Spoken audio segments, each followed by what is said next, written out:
Husband का जो blood group है वो ओ पॉजिटिव है, मेरा ओ नेगेटिव है।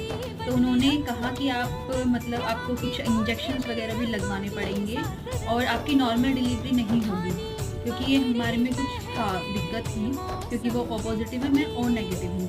तो फिर मैं उनसे बात करके वापस घर आ गई। तो जो मेरे न्यूट्रिशन के डॉक्टर हैं, डॉक्टर एस.सी. यादव, मैंने उनसे कंसल्ट किया इस बारे में कि जो मेरी गायनी है वो ये सब बोल रही है। उन्होंने मुझे कुछ सप्लीमेंट बताए, न्यूट्रोलाइट, ओमेगा बताई, आयरन है, प्रोटीन, कैल्शियम, ये सब बताया। और उन्होंने कहा आप इन पे विश्वास करके आप ये खाइए, तो आप देखना कि आपकी नॉर्मल डिलीवरी भी होगी और आगे कोई भी कॉम्प्लिकेशन नहीं आएंगे।